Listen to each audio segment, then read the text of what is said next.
Hello, in this video we are going to create a multicoloured, multi-layered image which can be heat transferred onto fabric. A simple, bold illustration style like this can be used on most images and can be found on various clothing items and fabric items such as home decor. We are going to be using Adobe Ideas on iPad as a starting point. Even if you think you're not particularly artistic or are not sure how to translate the image into a heat transfer, it is easier than you think to create a strong image with this medium, and it is simple when setting up the transfer with different layers of coloured garment film. Adobe Ideas allows you to work on separate layers which can then be worked on later on your computer in Adobe Illustrator. Starting out this way, you can insert a background image to help you out with sketching the form of the image. This could be as simple as taking a photo on your iPad.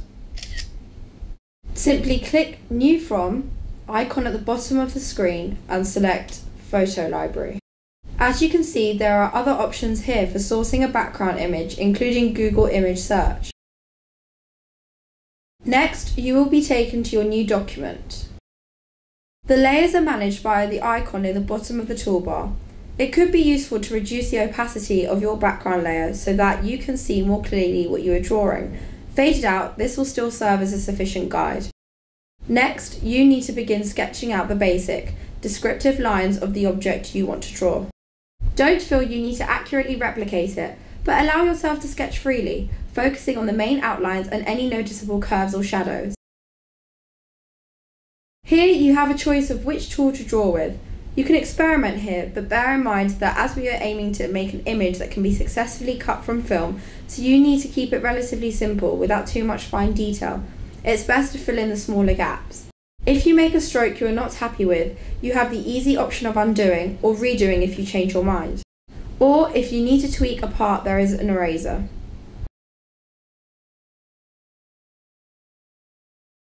Once you are happy with the outline sketch, now it's time to work on the colour. So we can easily cut this from garment film later to lay under the black outline. We go back to the layers icon and create a new layer, and then we drag it into position below the first layer we worked on.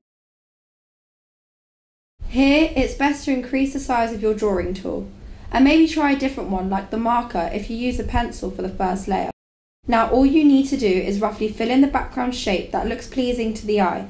It can create a more interesting final image if you don't stick to the lines and experiment with leaving some areas unfilled.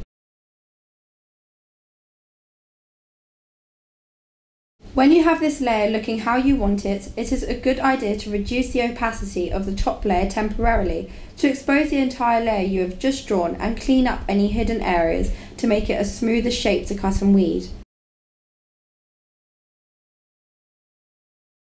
If what you have decided to draw could benefit from another colour, simply add another layer in between the two that you already have. Make sure not to go beyond 3 layers though, otherwise with the garment film it will start to become thick on the fabric the more you add.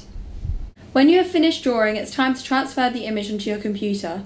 How you proceed with this stage is depending on what software you have available. If you have Adobe's current Creative Cloud and have synced it to your Adobe Ideas, then all you need to do is go back to the File section and wait for the image to update to your Creative Cloud folder and then open it in Illustrator. This is the ideal way to proceed as it will preserve the layers that were set up earlier and allow you to hide them to work on each one separately. If you don't have this software, there's a way around this which we'll cover in a moment. At this point, it is best to clean up the vector image as each stroke you make in Adobe Ideas is still a separate shape. Do this by selecting all and then using Unite from the Pathfinder palette. Next, make any adjustments to your drawing using the vector points. If you have too many points, you can try eliminating some by selecting the shape and then go into the Object menu, then Path and Simplify.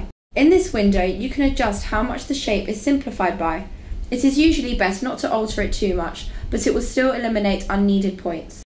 Once you are satisfied with your image, you need to separate the layers so that they can be cut separately from the different colours of garment film you are going to be using. If you have the Silhouette Connect plugin installed, you can send the image to your Silhouette cutter and cut the layers individually. Or if you don't have it, you can select one of the layers and cut it and paste it into a new document. Then open these images into your contour cutter software such as Silhouette Studio and proceed to cut. Don't forget that the separate parts of the final image need to be in proportion to each other, so you need to size up the image before you split them up. If you need to alter the size of the layers within your cutting software, make sure you use a scale tool to change them both by the exact same amounts.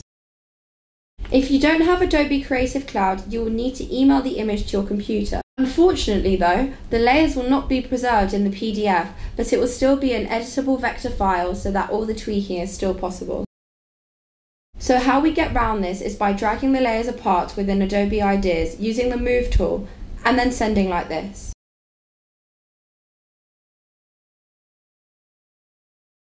You can put the two parts into a separate document and then cut them out.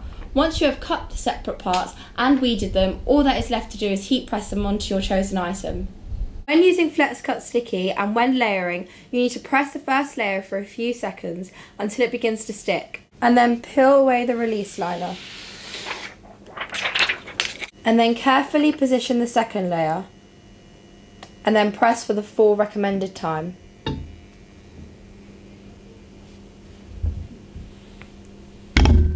So here is how you can create a simple but bold image. Thank you for watching.